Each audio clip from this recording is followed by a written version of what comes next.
Magandang hapon po sa inyo, brother. Magandang hapon din, Manong. Yes, welcome on board po sa aming programang ito, Kandungan Bayan at Lingkod Bayan Media. May kasamang Tony Falcon, live sa CBS DWAD 98 kHz. News AM sa talapitan po ng ating mga radyo. Ganun pa rin po sa PTV4. Live pa rin po tayo dyan tuwing alas 11 ng alas 11:30 ng umaga po yan, tuwing Saturday. Ano pong nilapit at kayo po'y malugod at mainit na binigyan kami ng pagtanggap at kayo'y magamot sa inyo pong reklamo sa gout.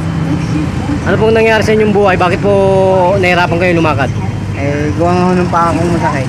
Alin po ba ang sumasakit sa inyo? Ito nga yung aking gout na yan. Ang gout po. Ngayon parang medyo... Maga po, sobra.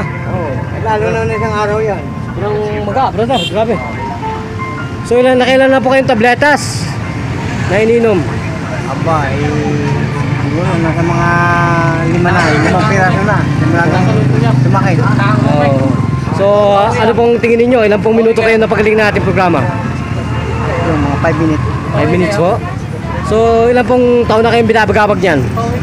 Aba, sa buwan po ako nito 35 pa lang ako. Meron na po. Hanggang ngayon, hindi na naalis. So ngayon po, nakabalita po kayo dito po sa aming programa, Lingkod Bayan Media. Media na po to. Oo. Wala po kaming inatrasan kahit po ito marinig ng sino pa man sa aming grupo. Sapagkat kamo po ay naglilingkod sa bayan. Libre, serbisyo libre po. Publiko, wala pong bayad dyan. Naligayan po ba kayo? Maraming po salamat po sa inyo. Naligayan po ba kayo? Oo, naligayan. Bakit po naman kayo naligayan? Siyempre, baka ako sakaling mga alis yung aking... Ang tanong ko po, may pain pa, may sakit pa po? Medyo nawala-wala na po. Wala na po, talagang wala na. Wala na ho ba talaga? Konting-konti na lang. Konting-konti na lang. So kung ano po, magpakilala po, ano tunay na pangalan? Mr. Flavio Vargas po. Taga saan po kayo, Sir Vargas? Batangas. Batangas City. Batangas City po? Ganun ba? So, ilang taong gulang na po kayo ngayon?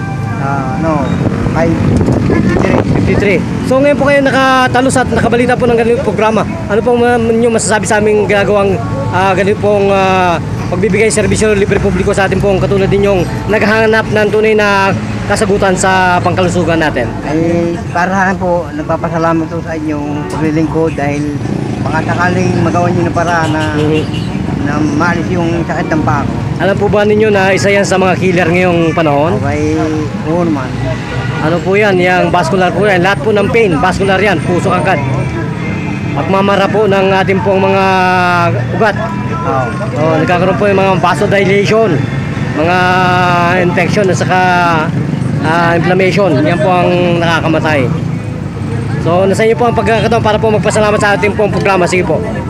Maraming salamat sa inyong programa ngayong Lingkod Bayan. So ipakita po yung nagpagaling po sa inyo na Lana. Ito po, ipakita po.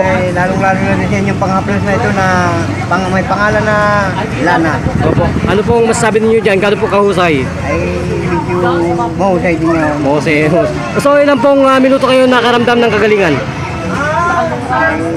Ngayon mga ilang 10 minutes na. Magaling pa rin po. Okay, kung ganun po. Wala na po ba kayo dadagdag? Wala na po. Ano po, magpapalam tayo. Ito pa rin po ang isang nagpapatuloy at babalita para sa Lingkod Bayan News AM. Sa talapitan po ng ating mga radyo. Bida ka kasama Tony Falcon. Thank you, Mr. Rosamba.